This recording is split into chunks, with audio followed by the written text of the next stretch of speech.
శుక్రవారం బైబిల్ తరగతిని ప్రారంభించుకున్నామండి. ప్రార్థన చేసుకుని బైబిల్ క్లాస్ ప్రారంభించుకున్నాం. ప్రార్థన చేసుకున్నాం. పరిశుద్ధుడా పరమ తండ్రి, నీ ఘనమైన శ్రేష్టమైన అతి పరిశుద్ధమైన నామానికి స్తుతులు స్తోత్రాలు చెల్లించుకుంటున్నాం మా ప్రభువా. మా తండ్రి, నీ ప్రేమ చేతను కృప చేతను తను మరి గడిచిన బైబిల్ తరగతి నుంచి ఇప్పటి వరకు మీ బిడ్డమైన మమ్మల్ని అందరినీ తను మరి మీరు జ్ఞాపకం చేసుకొని సంరక్షించుకుని నడిపించిన విధానం బట్టి మనం మరొకసారి వేవేల స్తుతులు స్తోత్రాలు చెల్లించుకుంటూ చేరు వచ్చిన కూడి వచ్చిన ప్రతి ఒక్కరిని జ్ఞాపకం చేసుకుంటారు. అధ్యాయాన్ని వివరించుండగా మీ యొక్క ఆత్మ సహాయాన్ని మా అందరికి అనుగ్రహించి చక్కటి శ్రేష్టమైన సంగతులు తండ్రి బోధించుండగా వివరించండి. ప్రతి ఒక్కరూ విని హృదయంలో భద్రపరచుకొని వాక్యానుసారం తండ్రి మరి నడవడికని నేర్చుకుని నడవడానికి కృప చూపించండి తండ్రి. ఈ బైబిల్ తరగతినంతటి మీ చేతులకు అప్పగించుకుంటూ ప్రార్థన చేసుకుంటాం. యేసుక్రీస్తు ప్రభువు కూడా ప్రార్థించి వేడుకుంటున్నాం మా ప్రియ పరలోకపు తండ్రి. బైబిల్ తరగతిలో భాగంగా కీర్తన పాడుకుని తండ్రిని దేవుని స్తుతించుకున్నామని ముందుగా చిన్న కీర్తన పుస్తకం నుంచి 84 కీర్తన పాడుకున్నామని మరి కీర్తన పాడడానికి యవనస్తులు సహకరించాలి. కీర్తన పాడడానికి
మాకు ప్రార్థించే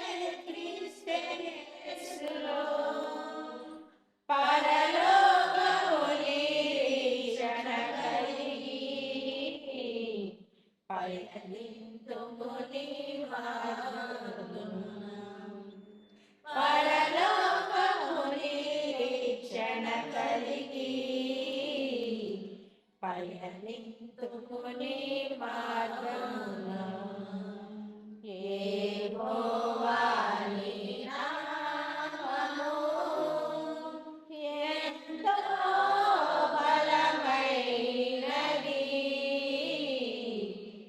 ఎంతో బలమైనది, ఎంతో బలమైనది.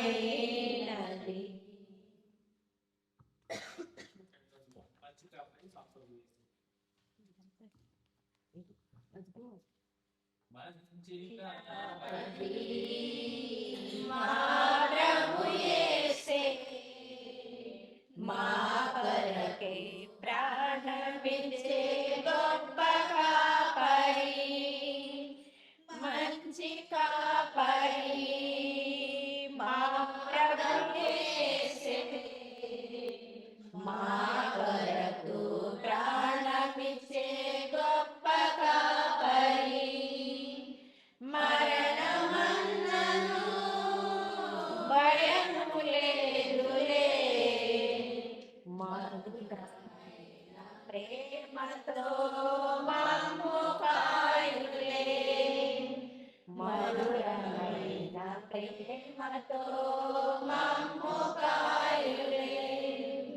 పచ్చిక బయళ్ళలో విశ్రమింపగా, శాంతి జలాల చెంత అడుగువేయగా, పచ్చిక బయళ్ళలో విశ్రమింపగా, శాంతి జలాల చెంత అడుగువేయగా, చేయి విడువగా తోడు నిలిచెను, చేయి విడువగా తోడు నిలిచెను. నీతి మార్గమందు మమ్ము నడువజేయును, నీతి మార్గమందు మమ్ము నడువజేయును. మంచి కాపరి మా ప్రభు యేసే మా కొరకే ప్రాణమిచ్చే గొప్ప కాపరి, అంధకార లోయలో మా పయనంలో లేదులే మాకెంతయంగానే, అంధకార లోయలో మా పయనంలో లేదులే మాకెంతయం భయంగానే. ఆదరించును ఆశీర్వదించును, ఆదరించును ఆశీర్వదించును. అన్ని కావలందు తానే తోడైయుండెను, అన్ని కావులందు తానే తోడైయుండెను. మంచి కాపరి మా ప్రభు యేసే మా కొరకు ప్రాణమిచ్చే గొప్ప కాపరి, శత్రువుల మధ్యలో మాకు భోజనం, అభిషేకం, ఆనందం, కృపాక్షేమం. శత్రువుల మధ్యలో మాకు భోజనం, అభిషేకం, ఆనందం, కృపాక్షేమం. బ్రతుకు నిండగా పొంగి పొర్లగా, బ్రతుకు నిండగా పొంగి పొర్లగా, చిరకాలం ఆయనతో జీవింపగా, చిరకాలం ఆయనతో జీవింపగా. మంచి కాపరి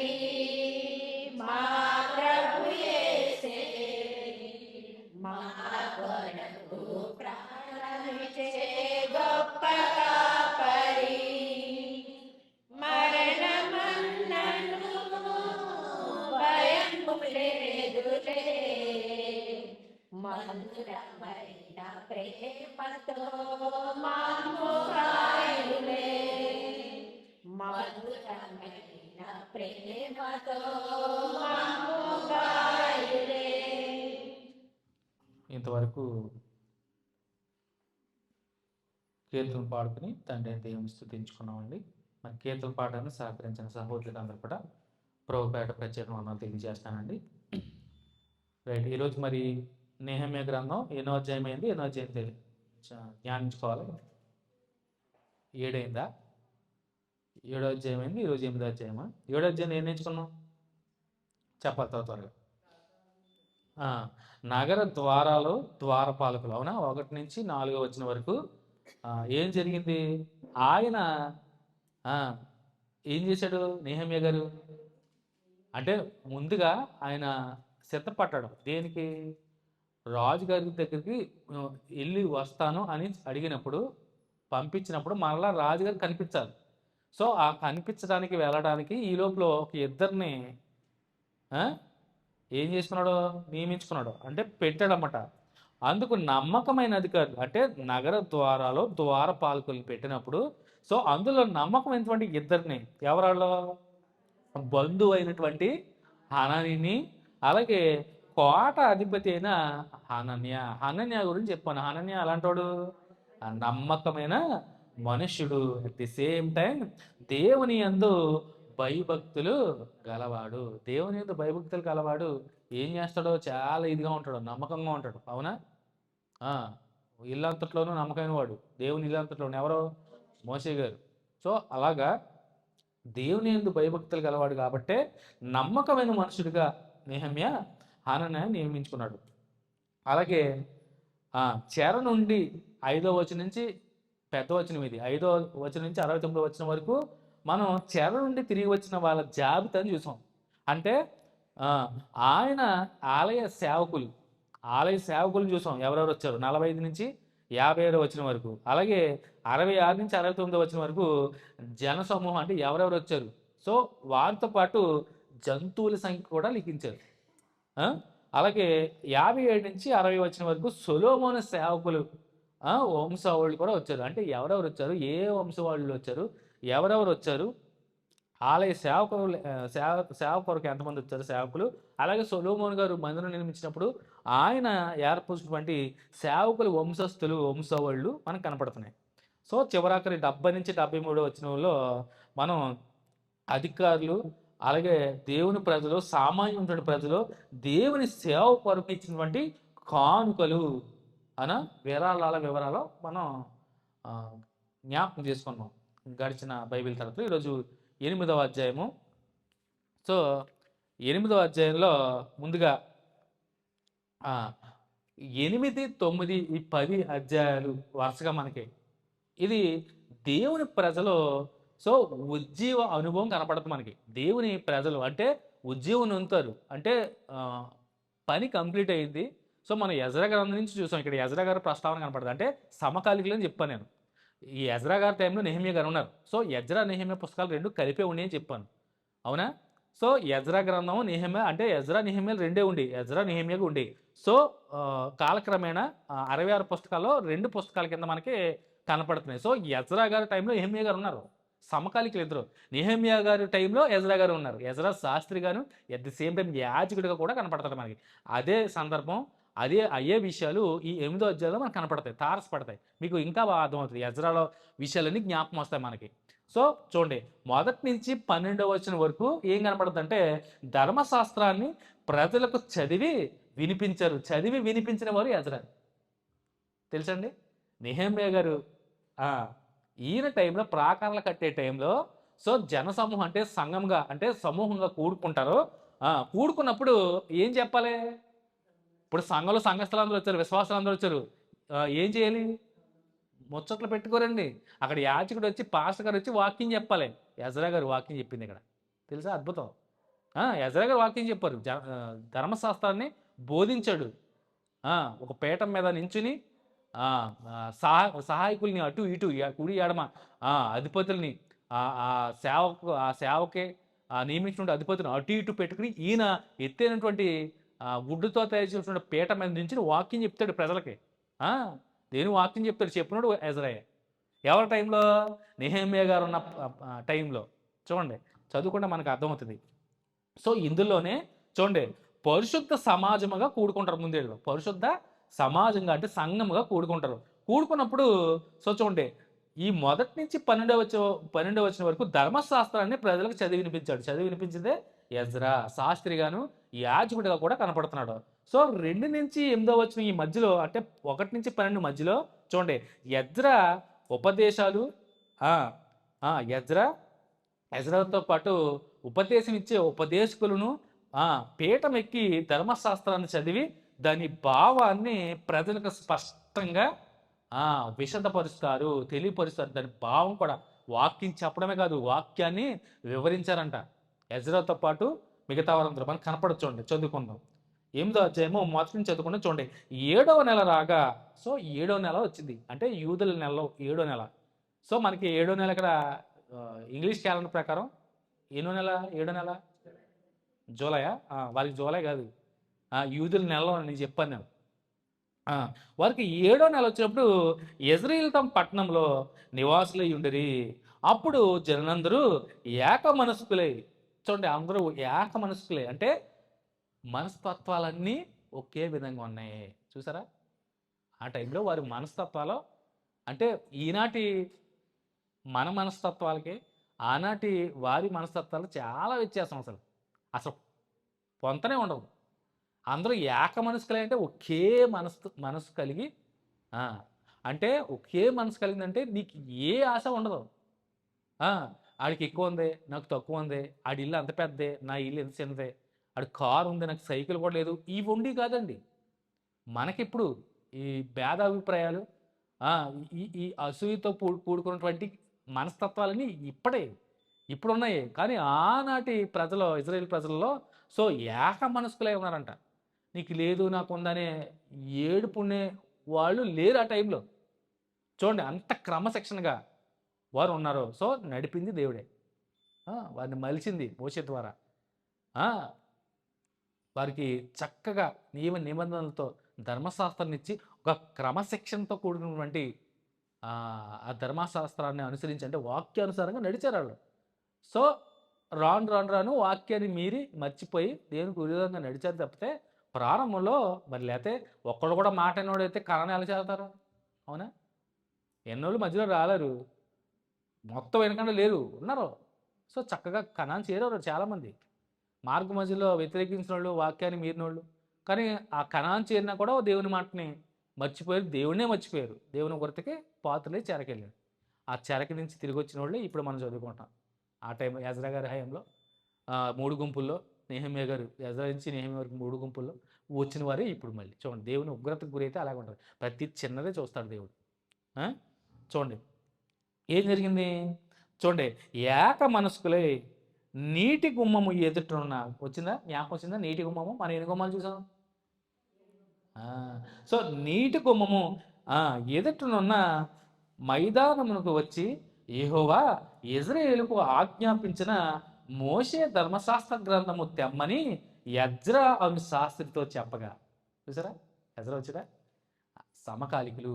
సో నెహెమ్యా గారు ఉన్న టైంలో కూడా ఎజ్రా గారు శాస్త్రిగా ఉన్నాడు. సో అట్ ది సేమ్ యాజకులుగా ఉన్నాడు. సో శాస్త్రి యాజకుడు అనగానే ధర్మశాస్త్రాన్ని ఖచ్చితంగా తెలిసినాడు. చాలా తెలివైనడు ఎజ్రా, ఇంటెలిజెంట్ అంటుంది చూసావా? అదనమాట. అంటే ధర్మశాస్త్రాన్ని కంప్లీట్గా అవగాహన కలిగిన వాడు. అందుకనే జరిగిన ప్రతి సందర్భాన్ని పాయింట్అవుట్ చేసి వస్త్రాలు చింపుకుని బాధపడి హెచ్చరించి ఇజ్రాయేల్ ప్రజల్ని, అయ్యి బాబు మీరు ఎంత పని చేశారు, చెరకెళ్ళినప్పుడు వాళ్ళని పెళ్లి చేసుకుంటారు, ధర్మశాస్త్రం ఏమో తెలుసా, ఇలా ఉంది, అన్యులను పెళ్లి చేసుకోకూడదు అని ఎంత బాధపడ్డా. ఎంతలా అంటే చేసుకున్న వాళ్ళని పిల్లలు ఉన్నా కానీ వదిలి వచ్చేసేంతగా. అంటే దేవుని వాక్యానికి ప్రాధాన్యత ఇచ్చారు. ఈరోజు దేవుని వాక్యాన్ని దేవుడు ఏదైతే వద్దన్నాడో అదే చేస్తున్నాడు ఈ రోజుల్లో. ఈ డిసెంబర్ అంతా అదేగా చేసింది. అవునా? దేవుడు ఏదైతే వద్దనుకున్నాడో, దేవుడు ఏదైతే చెప్పలేదో అన్ని చెప్పినాడు. దీని గురించి చెప్పడండి. నా కుమారుని మీకోసం ప్రాణం పెట్టి నా కుమారుని జన్మదిన వేడుకలు చేయండి ప్రతి సంవత్సరం చెప్పడా? సంవత్సరంలో 7వ నెల 14వ రోజు మీకు ఇది మొదటి దినం, ఇది 2వ దినం, 14వ ఏట మీరు 7 దినాలు ఆచరించాలి. ఇంత పర్టికులర్గా డేట్లు నెలలతో సహా చెప్పినోడు డిసెంబర్ 25నే క్రిస్మస్ అని చెప్పకుండా ఎలా ఉంటాడో? ఆ మాత్రం కనీస జ్ఞానం లేకుండా ఈ రోజుల్లో అది రోమీల పండుగని ఎంతమంది చెప్తున్నారు? నేను కాదు, నా గొంతెంచుకుని నేను కాదు, చాలామంది సేవకులు పెద్ద పెద్దవారు కూడా ఉన్నారు. వారు కూడా బల్లగుద్ది చెప్తున్నారు. చెప్పంది ఇది. నేను కూడా చెప్పాను ఆరాధనలో, రోమీల పండుగ ఇది. రోమీలు ఎలా కాలక్రమేణా క్రైస్తవ మతంలోకి వచ్చారు. సూర్య దేవతని 25వ తారీఖున పండగ చేసుకుంటారో దాన్ని వాళ్ళు క్రైస్తవ మతంలో వచ్చిన తర్వాత క్రీస్తు పుట్టినరోజుగా చేసేదానికి ఎందుకు క్యాలిక్యులేషన్స్తో దేవుడు చెప్పనప్పుడు? 1 నుంచి వెనక లెక్కేసుకుని తిప్పాలండి ఎందుకు? దేవుడు చెప్పడండి? ఇన్ని రాయించినోడు దేవుడు చెప్పడా? మరణాన్ని ప్రచురం చేయండి అని ప్రభువే చెప్పినప్పుడు, నేను వచ్చేంత వరకు నా మరణాన్ని మీరు ప్రకటించండి అని చెప్పినప్పుడు మీరు ఏం చేస్తారు? మరణాన్ని వదిలేశారు. ఏటా ఆచారంగా చేసుకుంటున్నారు. అదే, ఎందుకంటే ఖచ్చితంగా వాక్యం తెలిసిన సేవకుడు ప్రతి సందర్భంలో బాధపడతాడు. ఎజ్రా బాధపడలేదా? ఒరి బాబు మీరు వెళ్ళి అన్యులు పెళ్లి చేసుకుని వచ్చేసారు, దేవుడు మిమ్మల్ని కనికరించాడు, మీరు వచ్చి చూసేటప్పటికి వాళ్ళందరిని చూడగానే వాళ్ళు ఇజ్రాయేలు కాదు, భార్యలు పిల్లలు మొత్తం అందులో యాజకులు ఉన్నారు, హేమహేమీలు ఉన్నారు, ప్రధానులు ఉన్నారు, యాజకులు ఉన్నారు. అంటే పాస్టర్ గారు కూడా వెళ్ళి పెళ్లి చేసుకుని వచ్చారు. వాళ్ళతో మమేకమై 70 ఏళ్ళు సహవాసం, మరి కలిసిపోయారు. ఎంత బాధపడ్డాడు ఎజ్రా? వాక్యం తెలిసినోడు కనుకనే ఖండించాడు. వాక్యం తెలిసిన సేవకుడు ఖచ్చితంగా విశ్వాసం ఖండిస్తాడు. ఖచ్చితంగా ఖండిస్తాడు. లేనిది ఎందుకు చేసుకున్నారు? చేస్తున్న దేవుడికి ఎంత గెటౌట్ అంటాడు ఇందాక చెప్పాను నేను. రేపు పొద్దున సంఘం ఎత్తబడినప్పుడు, తీర్పు దినం రోజు వచ్చినప్పుడు ఖచ్చితంగా గెటౌట్ అంటాడు ఇలాంటి వాళ్ళందరినీ. ఖచ్చితంగా మిమ్మల్ని అక్రమైన వాళ్ళ నేను ఏం చెప్పాను మీకు? మీ చేతిలో పెట్టానే. మీరు చదువుకోకుండా మనుషులు చెప్పిన ఆచారాలు పాటిస్తారా? అంటే దేవుడి కోపం రాదా? ఇప్పుడు స్కూల్లో ఓ టీచర్ గారు హోంవర్క్ ఇస్తారు, అది కాకుండా నేను ఇంకోటి చేసుకొచ్చాను, ఇది హోంవర్క్ అంటే నేను ఇచ్చింది చెయ్యి, అవునా? టీచర్ గారు కోపం రాదా? పూర్వం అయితే పడి బెత్తం దెబ్బలాడి, అవునా? టీచర్ గారికి భయం. ఆవిడిచ్చిన హోంవర్క్ కాక నాకు వచ్చండి, దీనికన్నా ఎక్కువ వచ్చిందంటే నేను ఇచ్చింది నువ్వు చేయడం మానేసి నాకు ఇంకా బాగా వచ్చింది నువ్వు రాసుకుంటే అక్కడ విలువ ఎవరిది పోయింది? టీచర్ గారికే పోద్ది. దేవుడు చెప్పినప్పుడు చక్కగా ఇచ్చాడు 66 పుస్తకాలు. ఎంతో శ్రమలో, కష్టాలు, బాధలు ఈ బైబిల్ మన చేతికి రావడానికి ఎంతోమంది హతసాక్షులు తెలుసా? జాన్ గూటన్బర్గ్ గారు కూడా ఫస్ట్ బైబిల్ ముద్రించింది. ఎంతమంది రక్తం ఓడారో ఈ పుస్తకం చేతిలో రావడానికి మీకు ఎవరికి తెలియట్లే. అలాంటిది ఇది చదవడం మానేసి ఇందులో లేని పాటిస్తే వ్యర్థం. అసలు నిజంగా వ్యర్థమండి. మీరు చరిత్రలు చదువుకుంటే ఏదైనా చదువుకున్న వాళ్ళు ఉన్నారు, పుస్తకాలు తిరిగేయండి, చేతులు ఫోన్లు ఉన్నాయి, బైబిల్ హిస్టరీస్ చదవండి, చరిత్రలు చదువుకోండి చక్కగా. ఈ బైబిల్ మన చేతిలో రావడానికి ఎంతమంది ప్రాణాలు వదిలేసుకున్నారు తెలుసండి? ఎంతమంది? విలియం కేరీ తర్జుమా చేశాడు అనేక భాషల బైబిల్ తెలుసండి. ఇండియా వచ్చి ఎంతోమంది ఈరోజు ఆడపిల్లలు చదువుకుంటున్నారంటే ఆయనే. ఆడపిల్లలు చదువుకుంటున్నారు ఈరోజు, స్కూల్కి వెళ్తున్నారంటే ఆయన క్రైస్తవుడు. విద్య నేర్పించింది ఆడోళ్ళకి, ఆడోళ్ళు చదువుకోవాలని స్కూల్ కట్టించింది ఆయన. అంత చేశాడు నిజంగానే. మన క్రైస్తవులే స్కూల్స్ కట్టించారు ఆడపిల్లలకి. మీ అందరికి తెలిసిందా? మీ అందరికి తెలుసా? ఫస్ట్ డాక్టర్ లేడీయే మన ఇండియాలో. పేరు తెలుసా ఎవరికైనా? ఆనందీబెన్. అది తెలియదు ఎవరికి. ఆడపిల్ల ఎంతమంది ఉన్నారు? కింద కూర్చునేది ఎలేసేవారంట ఆనాటి మన దేశంలో వాళ్ళు. అలాంటిది ఫస్ట్ లేడీ డాక్టర్, ఫస్ట్ స్త్రీ డాక్టర్ ఆనందీబెన్. గుర్తుపెట్టుకోండి, కావాలంటే గూగుల్ కొట్టుకోండి. ఆనందీబెన్ ఎంత కష్టపడి చదువుకుని డాక్టర్ అయింది తెలుసా? First lady. ఆవిడ ఫొటోస్ కూడా ఉంటాయి, నెట్లో చూడండి, తీసాం పెన్. సో ఫస్ట్ లేడీ నిజంగా అద్భుతం. ఎంతోమంది ప్రయాస కష్ట ఫలితమే మీరు అందరూ ఈరోజు చక్కగా. అలాంటిది అన్నీ మీరు మర్చిపోయి, అన్నీ మీరు తెలుసుకోకుండా మనం ఇందులో లేని అందులో ఉన్నాయి ఏయో కలగలుపు మనం చేసుకున్నామంటే ఆలోచించేయండి. క్రైస్తవులు ఎంతో శ్రమపడ్డారు ఈరోజు ఈ బైబిల్ మన చేతికి రావడానికి. ఈరోజు ఎంతోమంది ప్రయాసపడ్డారు మనం ఈ స్థితిలో ఉన్నామంటే. ముఖ్యంగా ఆడపిల్లలు చదువుకున్నారంటే విలియం కేరీ క్రైస్తవుడు, బైబిల్ వచ్చిన జాన్ గూటన్బర్గ్, ఎంతోమంది నిజంగా. సో వాళ్ళ త్యాగాలు నిజంగా చాలా అసలు ఇంత ఇలా చెప్తున్నారంటే వాక్యంలో ఉండగా బైబిల్ క్లాస్లో ఉండగా ఇన్ని విషయాలు చెప్తున్నారంటే బైబిల్ క్లాస్ అంటే ఇదే. సో మనం అధ్యాయంతో పాటు దీనికి రిలేటెడ్గా ఉన్నాయని మనం ధ్యానం చేసుకోవాలి, తెలుసుకోవాలి. బైబిల్ క్లాస్లోనే ఇది సాధ్యమవుతుంది. మనం ఆరాధనలో ఇలాంటి అంటే టైం మనకి దేవునికి పాటించేవాళ్ళు కాబట్టి క్లాసుల్లో ఇలాంటి విషయాలు తెలుసుకోవాలి. సో, ఖాళీ టైంలో మనం అయన్నీ వదిలేసుకొని, మనం లోకంతోనే మమేకమవుతున్నాం కానీ, ఇలాంటి ఇన్ఫర్మేషన్ గ్యాదర్ చేసుకోండి. ముఖ్యంగా స్త్రీలు ఈరోజు ఉన్నతమైన స్థితిలో ఉన్నారంటే, దానికి ఒక క్రైస్తవుడు కారకుడు నిజంగా. ఎన్నో శ్రమలు పడ్డాడు. మన కోసం రావడం ఏంటి అంటే, దేవుడు చూడండి. ఆ! దేవుని ప్రణాళికల ప్రకారమే వచ్చారు ఇక్కడికి. ఇండియా వచ్చారు. మన భారతీయ స్త్రీలు ఎవరు చదువుకోవట్లేదు. చదువుకోకూడదు. రూల్స్, రెగ్యులేషన్స్ అన్నీ బ్రేక్ చేశారు. అన్నీ బ్రేక్ చేశారు. చదువుకోకూడదన్నారు. ఇంటికి పరిమితం అన్నారు. సో, ఈరోజు చక్కగా ఇంత స్వేచ్ఛగా స్త్రీలు చక్కగా చదువుకుని ఉద్యోగాలు చేసుకున్నారంటే, ఒక క్రైస్తవుడు పెట్టినటువంటి నిజంగా ఎంత శ్రమ పడి ఉంటాడు నిజంగా. ఆలోచన చేసుకోవాలి. సో, అలా విద్య నేర్పించారు కాబట్టి మొట్టమొదటి లేడీ డాక్టర్ ఆనంది బెన్ అయింది. చూడండి. ఆ! సో, అలాగా చూడండి.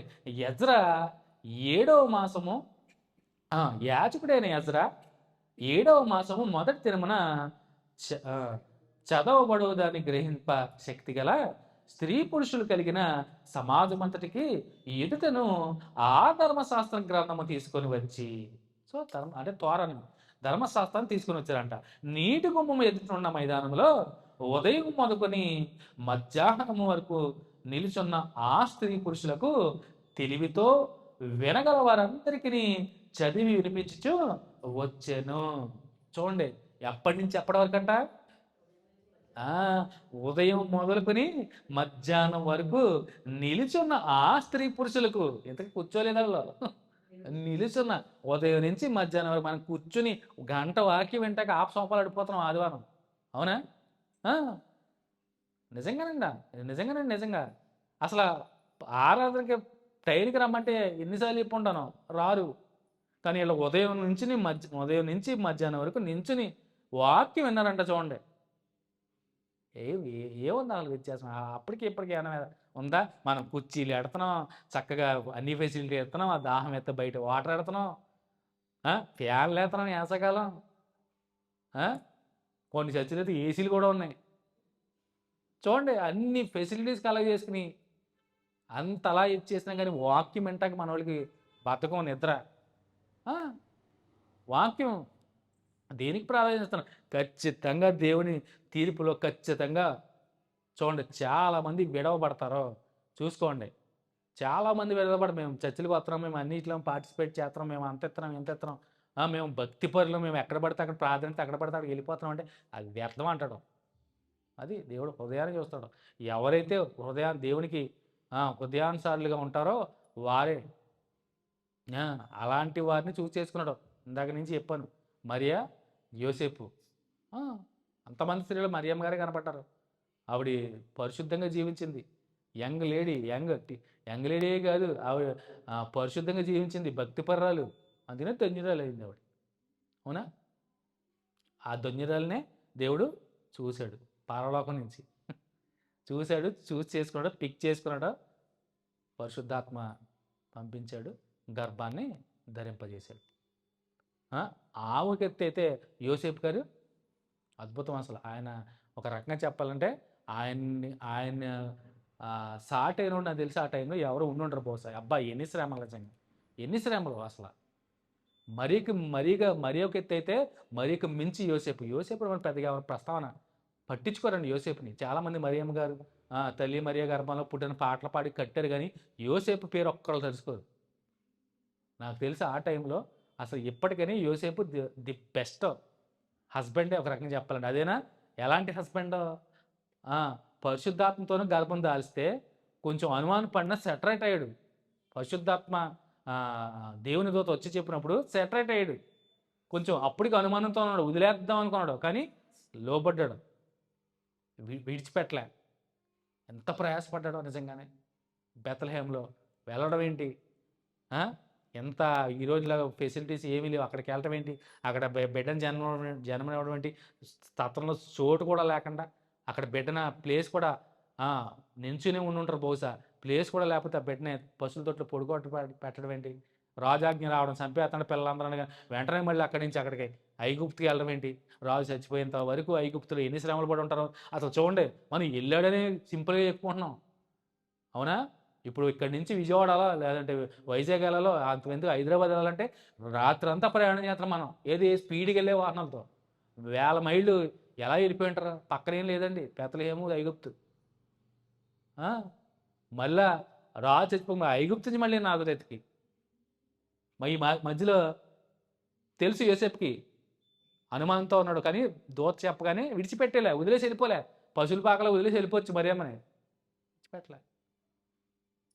ఎంత శ్రమపడి ఉంటాడు నిజంగానే.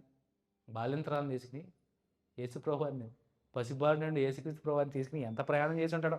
మళ్ళీ నజరేతుకి రావడం ఏంటి? ఎవరికి ఏం పట్టించుకోరు. ఆలోచన చేస్తే కళ్ళంటా నీళ్ళు వస్తాయి నిజంగా. మరి ఈరోజు మనం పండగ చేస్తామా, వారు ఎంత బాధపడి ఉంటారు, ఎంత శ్రమపడి ఉంటారు.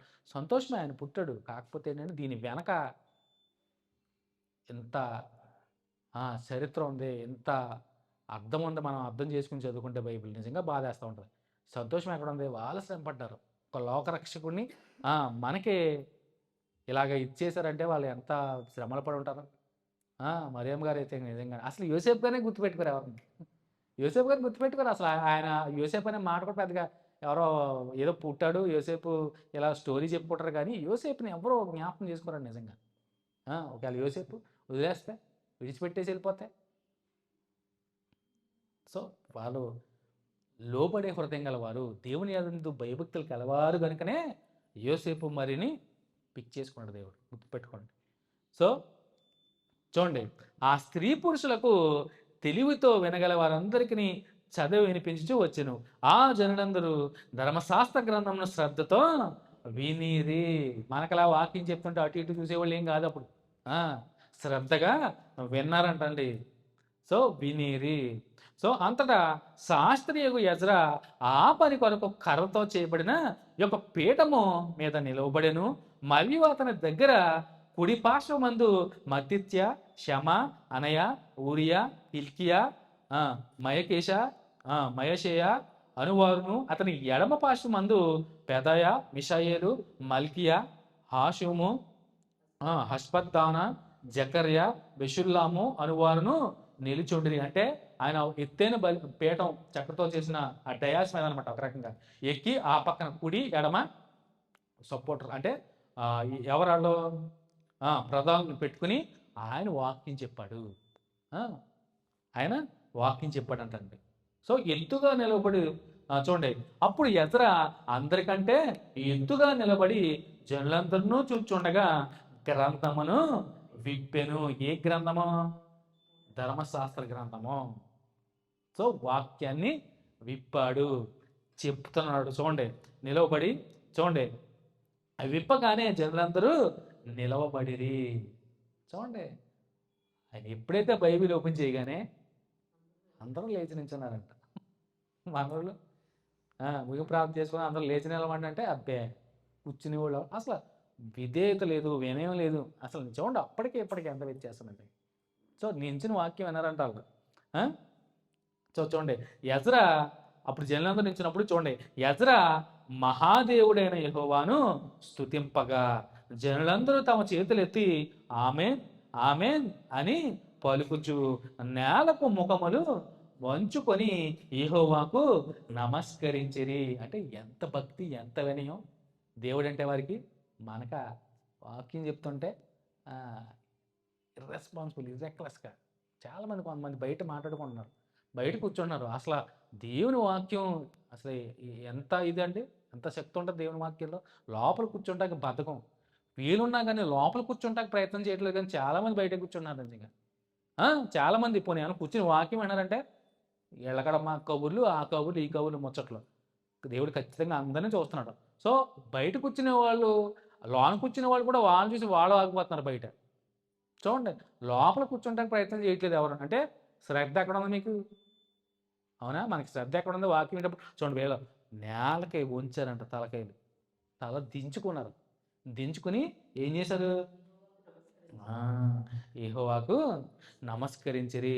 జనుడు ఇలాగు నిలవబడుచుండగా, చూడండి కూర్చోలేదు ఏమాళ్ళు, నిలవబడుచుండగా చూడండి, యోషువ, బాని, షెరెబ్య, యామీను, అక్కూబు, షబ్బెత్తె, హోదియా, మయషేయ, కెలీట, అజర్య, యజాబాదు, హనాను, పెలాయాలును, లేవీయులను ధర్మశాస్త్రం యొక్క తాత్పర్యమును తెలియజెప్పిరి. సో ఆయన వాక్యం చదువుతున్నప్పుడు దాన్ని వివరించాలంట. వివరించేవారు కూడా ఉన్నారు పక్కన, కుడి ఎడమ ఉన్నారు వాళ్ళు. ఈయన ఎత్తైన పీఠం మీద నుంచి ఎజ్రా వాక్యం చెప్తున్నప్పుడు అటు ఇటు కుడి ఎడమ వాళ్ళు దాని తాత్పర్యం అంటే అందరికి అర్థమయ్యే రీతిలో వివరించి చెప్తున్నారంట. చెప్తున్నప్పుడు వినేవారు కూర్చుని ఏం లేరు, అందరూ నించునే వాక్యం అన్నారు ఉదయం మొదలుకొని మధ్యాహ్నం వరకు. మనం ఉండగలం అలాగా? అవునా? కీర్తన పాడకంటే నించో ఎక్కడి నుంచో వాళ్ళ కాళ్ళే కదని ఎక్కడ నేను నించో వాక్యం చెప్తాను గంట ప్రారంభం అయితే నేనే పాటలు 4 పాటలు పాడుకుని కంటిన్యూస్గా వాక్యం చెప్పి నించున్నాను. మరి నాకెంత పెయిన్ రావాలి? మీకు అర్థమవుతుందా? నాకెంత నొప్పి రావాలి, నాకెంత పెయిన్? కానీ దేవుడే నడిపించింది. మీకు ప్రారంభంలో 4-5 ఏళ్ళు దగ్గరగా ప్రారంభ ప్రార్థన నుంచి నేను ఎక్కడైనా కూర్చున్నానా? ప్రార్థన నుంచి 4 పాటలు నేనే పాడుకుని, కీర్తన నేనే పాడుకుని, వాక్య పఠం చదివించుకుని మధ్యలో కనీసం కూర్చోలేదా? కంటిన్యూస్గా నేను 10ంటికి ఎక్కానంటే పుల్పిట్ 1 గంట 12:30 1 గంట. మరి నా పరిస్థితి కీర్తన పాడడానికి రన్నామంటే అయ్యి బాబు కాళ్ళు ఎగతాయేమో, ఎక్కడి నుంచి చదువుతుందేమో, బాబు ఏంటి కాళ్ళు పీకేస్తాయేమో. ఏంటి పొద్దు నుంచి మధ్యాహ్నం వరకు నుంచి వాక్యం ఉన్నారంట. చూడండి అప్పటికి ఇప్పటికి మనం అవగాహన చేసుకోవాలండి. ఏంటి వారి భక్తి ఏంటి, అప్పుడు మన భక్తి ఏంటి, వారి విశ్వాసం ఏంటి, దేవుని మీద వారికి ఉన్నటువంటి భయభక్తులు ఏంటి, మనకి ఈనాడు దేవుని ఏడలో ఉన్నటువంటి భయభక్తులు ఏంటి, మనమే ఆలోచన చేసుకోవాలి, కంపారిజన్ చేసుకుని. సో చూడండి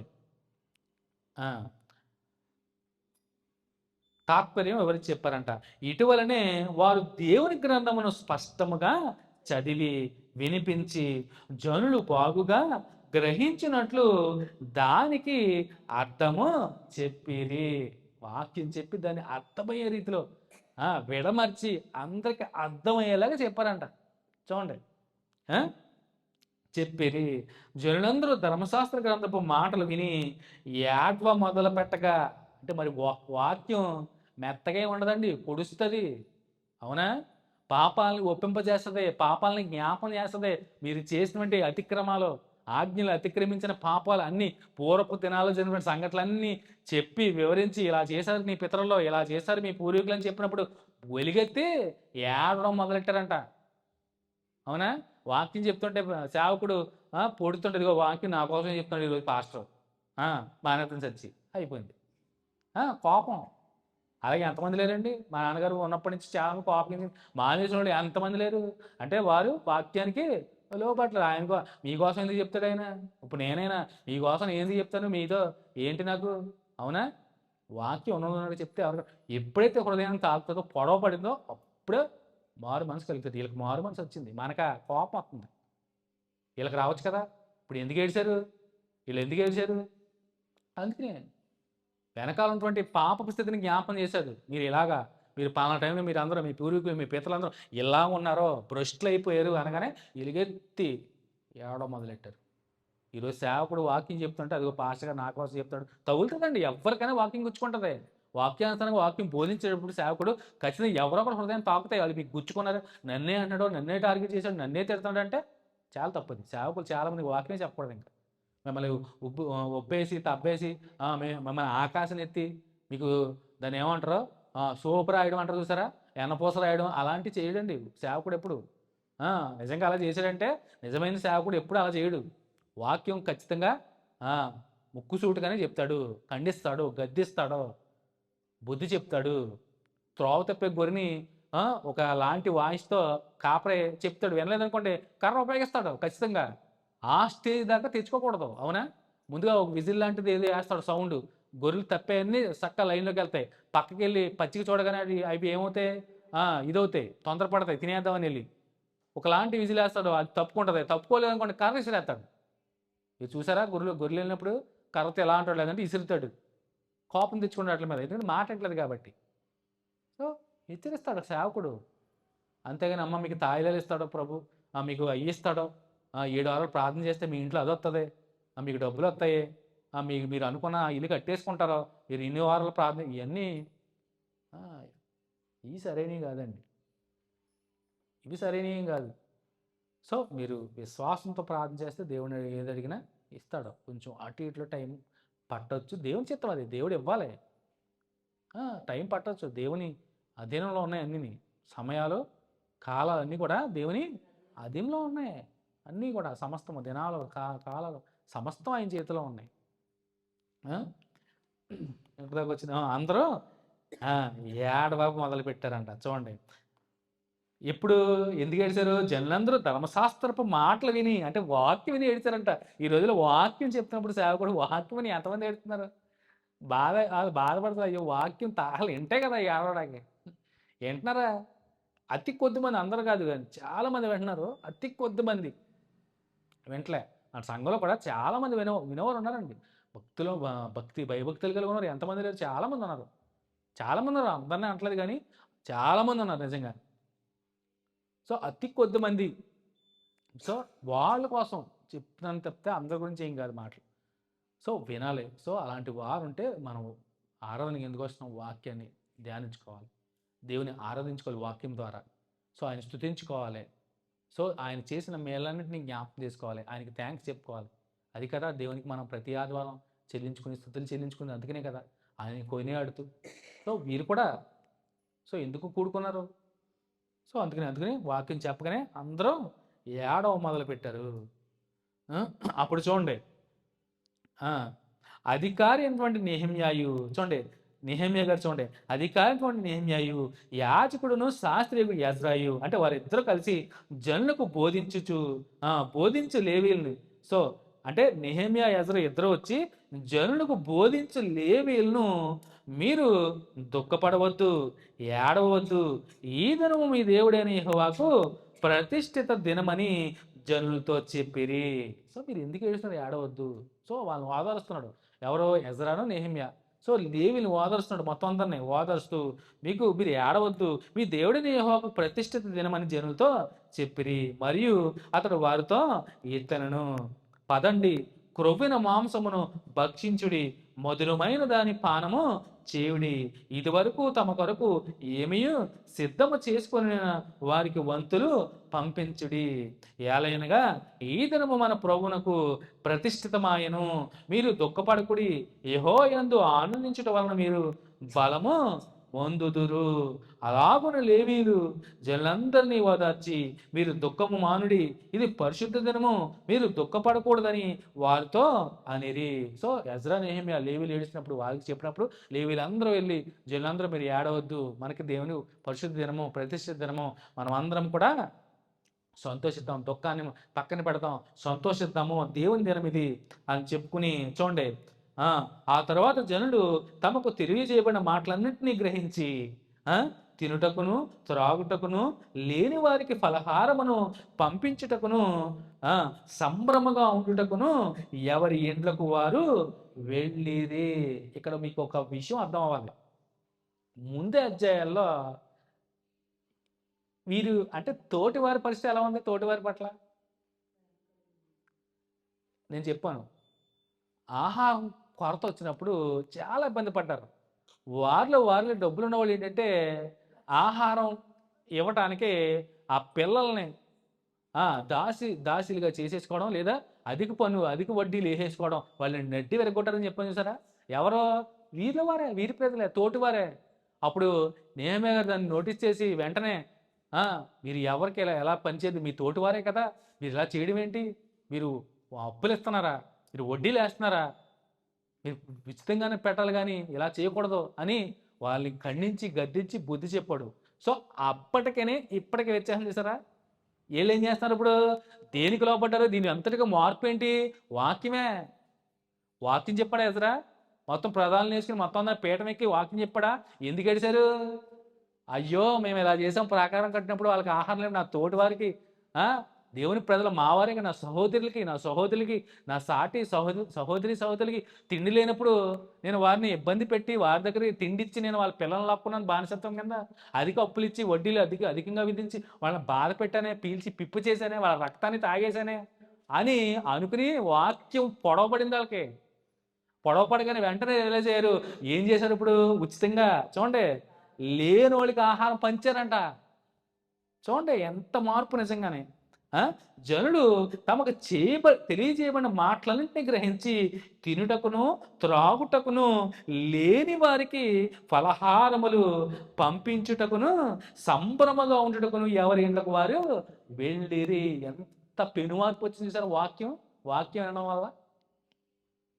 అప్పుడేమో పీల్చి పిప్పి చేశారు. వారినే బయటోళ్ళు అంటే అనుకోవచ్చు, ఇంట్లో వాళ్ళే అంటే ఒకే దేవుని సొత్తైన ప్రజలే. అందులో వాళ్ళే తిండి లేని వాళ్ళకి తిండి ఇచ్చి ఆహారం ఎరేసి వాళ్ళని లాక్కోవడం, ఆ, ఆహారం ఇచ్చి వారి దగ్గర నుంచి డబ్బులు తీసుకుని అప్పులు పాలు చేశారు వాళ్ళని పాపం. అలాంటిది చూసారా ఎంత పెనుమార్పు.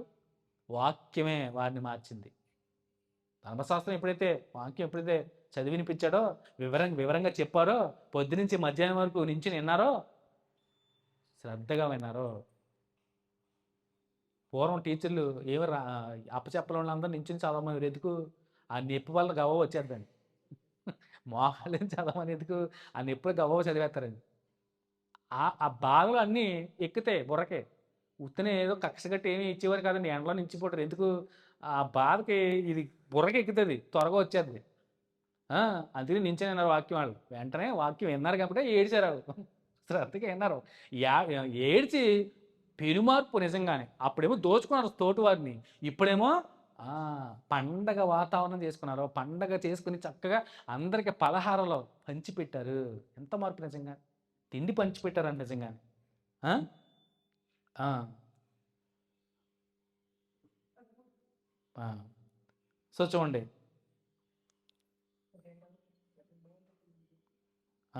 చూడండి ఎప్పటి వరకు వంతులు పంపించారంట. ఎవరు వంతుల వరకు పంపించారు. ఎక్కడ దాకా వచ్చాం? 10వ వచనమా? సో సంభ్రమగా ఉండుటకును ఎవరి ఇంట్లకు వారు వెళ్ళారు. 13వ వచనం చూడండి. 13 నుంచి 18 అంటే చివరి వచనం, 18 వచనాలు ఉంటాయి. చివరి వచనం వరకు పర్ణశాలల పండుగను ఆచరించారు. పర్ణశాలల పండుగ ఇంకో పేరు చెప్పాను, గుడారాల పండుగ. దీనికి నేను గడిచిన ప్రబోధనలో చెప్పినట్టున్నాను. దేనికి సాదృశ్యంగా ఉంది? ఎందుకు వేసుకోమన్నాడు? ధర్మశాస్త్ర గ్రంథంలో పండగను జ్ఞాపకం చేశాడు ఎజ్రా.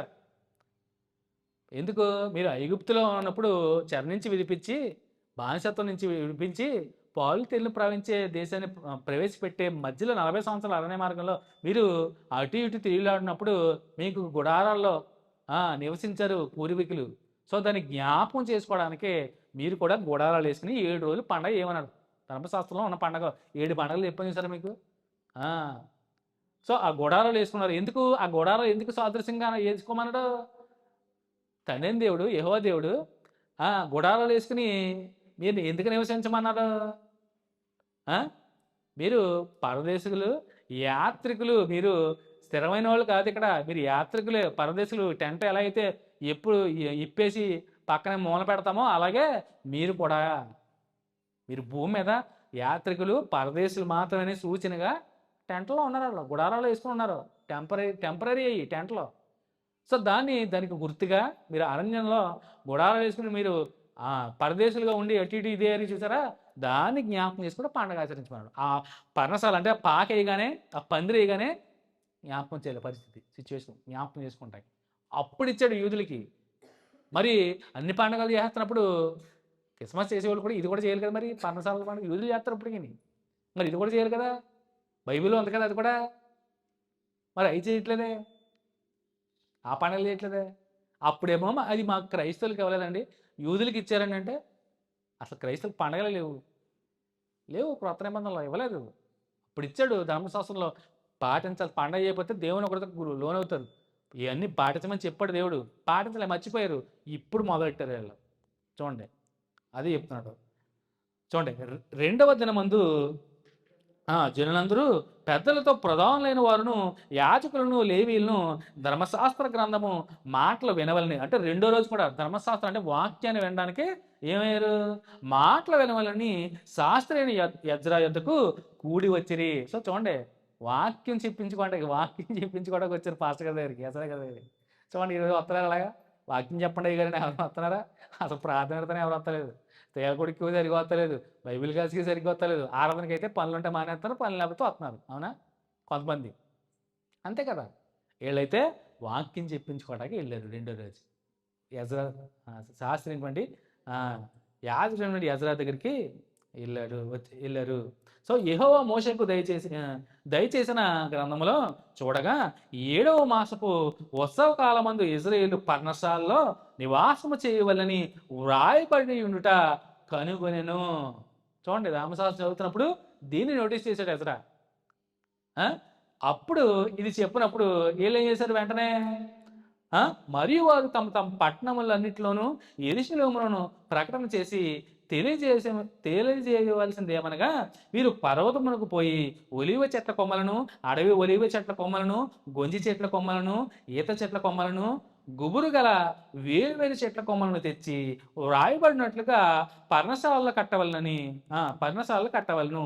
ఆ ప్రకారమే జనులు పోయి కొమ్మలు తెచ్చి జనులందరూ తమ తమ ఇండ్ల మీదను, తమ లోగిళ్లలోను, దేవ మందిరపు ఆవరణలోను, నీటి గుమ్మపు వీధిలోను, ఎఫ్రాయిము గుమ్మపు వీధిలోను పర్ణశాలలు కట్టుకొనిరి. ఎప్పుడైతే యజ్రా ఇలా పర్ణశాలలో ఇలా వేసుకోవాలి, ఇలా చెట్ల కొమ్మలతో పలానా చెట్ల కొమ్మలతో మీరు ఇలా పందిళ్ళు వేయాలి, మీ పూర్వ పితరులు ఇలా చేశారు అని దాన్ని జ్ఞాపం చేసినప్పుడు వెంటనే వెళ్ళిపోయారు.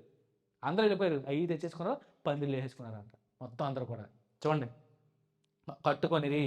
సో మరియు చెరలో నుండి తిరిగి వచ్చిన వారి సమూహమును పర్ణశాలలో కట్టుకున్న వాటిలో కూర్చుండిరి. నూను కుమారుడైన యెహోషువ దినములు మొదలుకొని అది వరకు ఇజ్రాయేలు అలాగు చేసి ఉండలేదు. యెహోషువ అప్పుడు, ఇప్పుడు నెహెమ్యా గారి టైంలో చూడండి ఎంత కాలం. నిజంగానే అప్పటి నుంచి ఇప్పటి వరకు అసలు పర్ణశాలలో పండగ చేయలేదంట. అప్పుడు వారి బహు సంతోషము పుట్టెను. ఇదియుగాక మొదటి దినము మొదలుకొని కడదినము వరకు అనుదినము యజ్రా దేవుని ధర్మశాస్త్ర గ్రంథమును చదివి వినిపించుచూ వచ్చెను. వారు ఈ ఉత్సవమును 7 దినముల వరకు ఆచరించిన తరువాత విధి చొప్పున 8వ దినమున వారు పరిశుద్ధ సంఘముగా కూడుకొనిరి. సో వాక్యం 7 రోజులు చెప్పాడంట. పర్ణశాల పండుగలో పందిళ్ళు వేసుకుని అందులో యజ్రా వాక్యం చెప్పాడు అందరికి. సో 8వ దినాన వారు అందరూ కూడా పరిశుద్ధంగా సంగముగా కూడుకొనిరి. ఇది 8వ అధ్యాయం. సో జనుడు అంటే ఈ పర్ణశాల పండుగ దేనికి సూచిస్తుంది? జనుడు యాత్రికులమని ఒప్పుకొని పర్ణశాల పండుగ ఆచరించారు. వాళ్ళు యాత్రికులు, పరదేశులని వారు ఒప్పుకున్నారు. వాళ్ళు అలా ఫీల్ అయ్యి వెంటనే గ్రహించుకున్నారు, వాక్యంలో చెప్పబడింది గ్రహించుకున్నారు. ఓకే అంటే ప్రతిసారి ఆ పందిరి వేసినప్పుడు, పర్ణశాల పండుగ చేసినప్పుడు అలా వాళ్ళకి ఏం జ్ఞాపకం రావాలి? అబ్బో మేము టెంపరీ వాళ్ళం ఇక్కడ, మా మా టైం అవగానే మేము వెళ్ళిపోతాం, ఇవేమి మాతో రావు, ఇల్లు వాకుళ్ళు మేడలు మిద్దులు మాతో రావు, మేము కేవలం టెంపరీ పర్సన్స్ ఇక్కడ అని గ్రహించుకోవడానికి, తెలుసుకోవడానికి. రైట్, 9వ అధ్యాయము వచ్చే బైబిల్ తాతలో ధ్యానించుకుందామండి. శ్రద్ధగా అందరూ కూడా ప్రార్థన చేసుకుంటాం. సర్వమంతుడా, సర్వశక్తిమంతుడా, కృపగల తండ్రి, దయగల దేవ, ఇంతవరకు మరి చక్కటి అధ్యాయాన్ని వివరించుకుంటండి. తను మరి ఆత్మ సంబంధటువంటి శ్రేష్టమైన సంగతులు తండ్రి మరి బోధించుకుని, తను మరి విని విడిచిపెట్టకుండా ప్రతి ఒక్కరూ తండ్రి హృదయంలో భద్రపరుచుకొని మీ అందు ఆనందించడానికి తండ్రి మరి కృప చూపించి నడిపించండి మా ప్రభువా. మరి ఈ సమయంలో కూడవచ్చు ప్రతి ఒక్కరిని పేరు పేరు మరి జ్ఞాపకం చేసుకొని తండ్రి దీవించండి, ఆశ్రయించండి మా ప్రభువా. రాత్రికాల సమయంలో సంఘాన్ని జ్ఞాపకం చేసుకొని, సంఘంలో ఎవరైతే ప్రార్థన అవసరంలో ఎవరైతే అనారోగ్య సమస్యతో బాధపడుతున్నారో వాటిని ముట్టి స్వస్థపరిచి కృప చూపించండి, సహాయం అనిపించండి తండ్రి. ఎవరైతే తను మరి ప్రార్థన అవసరం ఉన్నారో ప్రతి ఒక్కరిని పేరు పేరు మరి జ్ఞాపకం చేసుకోండి మా ప్రభువా. విదేశాల్లో ఉన్న ప్రతి ఒక్క సహోదరిని కూడా మరి పేరు పేరు మరి జ్ఞాపకం చేసుకుని మీరు అక్కడ చేసిన పద్ధతి పరచుకోండి మా ప్రభువా. అలాగే మా ప్రభువా మరి 31వ తారీఖు రాత్రి జరుగుతున్నటువంటి కృతజ్ఞత కూడిక విషయంలోనూ 1వ తారీఖు జరుగుతున్నటువంటి తన మరి నూతన సంవత్సర కృతజ్ఞత కూడిక విషయం కూడా ప్రార్థిస్తున్నాం మా ప్రభువా.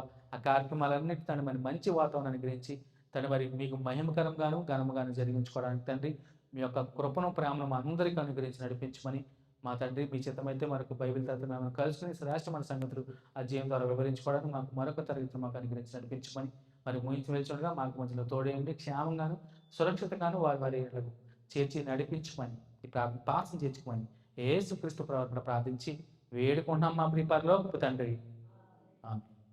అందరికీ